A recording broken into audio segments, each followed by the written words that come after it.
Hello കുട്ടീസ്, welcome back to Xylem learning. It's me Anuratna, നിങ്ങളുടെ സ്വന്തം അനുമിസ് ആണ്. ഓക്കെ, അപ്പൊ നമുക്കിപ്പം എക്സാം ആണ് അല്ലെ. എക്സാമിന്റെ ഒരു ചൂടിലാണ് നിൽക്കുന്ന എൻ്റെ കുട്ടികളെ എല്ലാവരും. അപ്പൊ ഒരുപാട് പ്രീവിയസ് ക്വസ്റ്റ്യൻസ് നമ്മൾ ചെയ്തു. അതിൽ ഏറ്റവും ഇമ്പോർട്ടൻ്റ് ആയിട്ട് നിങ്ങളെ ക്വസ്റ്റ്യൻ പേപ്പറിൽ റിപ്പീറ്റ് ചെയ്തുകൊണ്ട് ചോദിക്കുന്ന ഒരു ചോദ്യമാണ് ഇന്ന് നമ്മൾ ചെയ്യാൻ വേണ്ടി പോകുന്നത്. അപ്പോൾ അതൊരിക്കലും എൻ്റെ മക്കൾ വിട്ടേക്കരുത്, കാരണം അത്രയും ഇമ്പോർട്ടൻ്റ് ആണ്. അതുകൊണ്ടാണല്ലോ അത് റിപ്പീറ്റ് ചെയ്ത് ചോദിക്കുന്നത്. അപ്പൊ റെഡിയാണ്. നമുക്ക് വരയ്ക്കാനുള്ള ചാപ്റ്റർ ആണ്. പക്ഷേ വരയ്ക്കാനുള്ള ചാപ്റ്റർ ആണെങ്കിലും 5 മാർക്കിനൊക്കെ ചോദിക്കുന്ന ചോദ്യം വെറുതെ അങ്ങ് വിട്ടയച്ചാൽ 5 മാർക്ക് മൊത്തത്തിൽ അങ്ങ് പോയില്ലേ.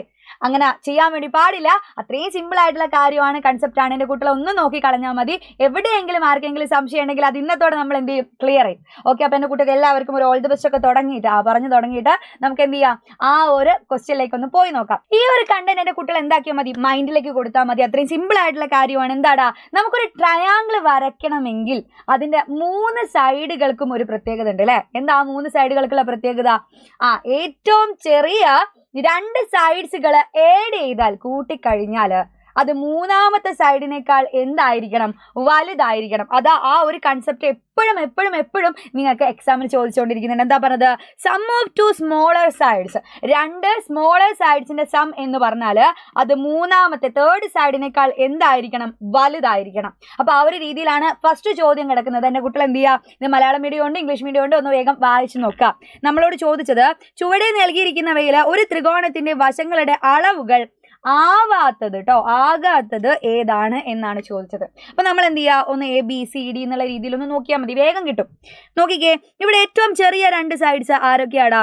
5 സെന്റിമീറ്റർ 5 സെന്റിമീറ്റർ. അപ്പൊ നമുക്ക് കണ്ടാൽ അറിയാം, 5ഉം കൂടെ ആഡ് ചെയ്ത് നോക്കുക. 5 കൂട്ടിയാൽ എത്രയാണ്? 10 എന്ന് പറഞ്ഞാൽ 3ാമത്തെ സൈഡിനേക്കാൾ കൂടുതലാണ്. അതുകൊണ്ട് ഇത് വരയ്ക്കാൻ പറ്റും. നമ്മളോട് ചോദിച്ചത് വരയ്ക്കാൻ പറ്റാത്തത് ആരാണെന്നാ. ഇവിടെ വരയ്ക്കാൻ പറ്റും. ഇനി അടുത്ത B നോക്കിക്കേ. ഇവിടെ ഏറ്റവും ചെറിയ 2 സൈഡ്സ് എന്ന് പറഞ്ഞാൽ ഒന്ന് 5 ആണ്, ഒന്ന് നമുക്ക് 7 തന്നെ എടുക്കാം അല്ലെ. അപ്പം 7ഉം 5ഉം കൂടെ കൂട്ടിയാൽ 12 ആണ്. ഈ 12 7നേക്കാൾ വലുതല്ലേ, അപ്പൊ അതും വരയ്ക്കാൻ പറ്റും. അപ്പൊ റെഡിയായി. ചെറുതാണെങ്കിൽ മാത്രമേ വരയ്ക്കാൻ പറ്റാത്തതുള്ളൂ കേട്ടോ. ഇവിടെ നോക്കിയാൽ ഏറ്റവും ചെറിയ സൈഡ്സ് ആരൊക്കെയാണ്? 4ഉം 4ഉം. അപ്പൊ 4 കൂട്ടിയാൽ 8 എന്ന് കിട്ടും. 8 7നേക്കാൾ വലുതാണ്, അപ്പൊ അതും വരയ്ക്കാൻ പറ്റും. ഇനി ഏറ്റവും ലാസ്റ്റ് D നോക്കിക്കേ. 3 ആണ് ഇവിടെ ഏറ്റവും ചെറുത്. അപ്പൊ 3 ആഡ് ചെയ്താൽ എത്രയാടാ വരിക? 6 എന്ന് വരും.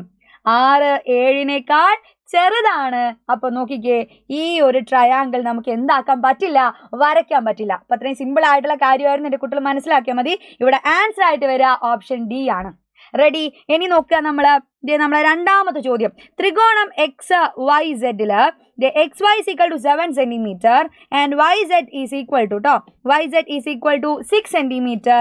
കോൺ Y equal to 65 degree ആണെങ്കിൽ ത്രികോണം വരയ്ക്കാനാണ് നമ്മളോട് പറഞ്ഞത്.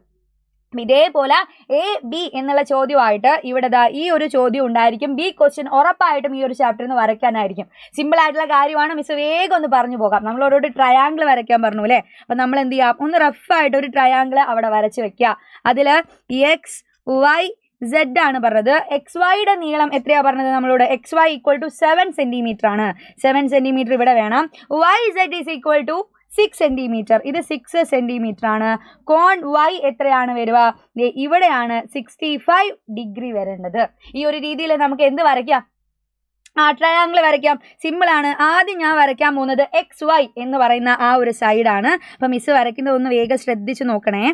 ഇവിടെ ഞാൻ XY വരയ്ക്കട്ടെ. ഈ XY ഞാൻ 7 സെന്റിമീറ്ററിൽ ഒരു വര വരച്ചു.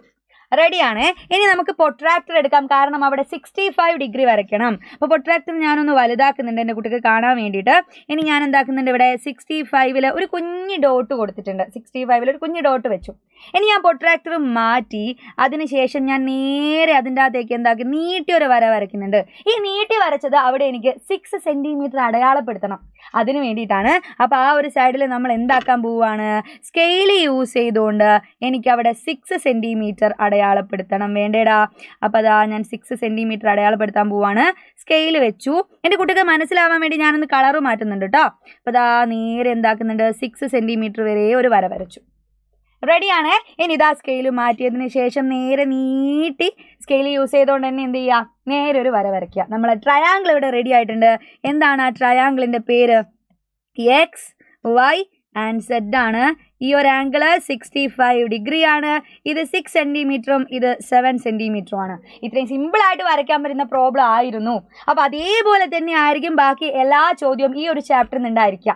അങ്ങനെയാണെങ്കിൽ എൻ്റെ കുട്ടികൾ എന്തായാലും ഇവിടെ തന്നിരിക്കുന്ന ഈ ഒരു പ്രോബ്ലം നല്ലോണം വായിച്ചു നോക്കിയിട്ട് ഈ ഒരു ചിത്രം കൂടെ വരയ്ക്കാൻ പറ്റുന്നുണ്ടോ എന്നൊന്ന് ട്രൈ ചെയ്ത് നോക്കുക. അപ്പോൾ റെഡി ആണെങ്കിൽ എൻ്റെ കുട്ടികൾ എല്ലാവരും സെറ്റ് ആണെങ്കിൽ അത്രയും സിമ്പിൾ ആയിരിക്കട്ടെ നിങ്ങളെ എക്സാം. അത്രയും ഇമ്പോർട്ടൻ്റ് ആയിട്ടുള്ള എല്ലാ ചോദ്യവും നമ്മളെ മെഗാ മാരത്തോണിലും നിങ്ങൾക്ക് വരുന്ന മോർണിംഗ് ബൂസ്റ്ററിലും എല്ലാ ലൈവിലും ഉറപ്പായിട്ട് പറയുന്നതായിരിക്കും. അപ്പോൾ എൻ്റെ മക്കളെല്ലാവരും ഒരു ലൈവ് പോലും മിസ് ചെയ്യാതെ കാണണം. അപ്പോൾ റെഡി ആണെങ്കിൽ നമ്മൾ ഇനിയും ഇമ്പോർട്ടൻ്റ് ആയിട്ടുള്ള ചോദ്യങ്ങളൊക്കെ ആയിട്ട് മിസ് അടുത്തൊരു ക്ലാസ്സിൽ വരാം കേട്ടോ. അപ്പോൾ അതുവരെ ബൈ ബൈ.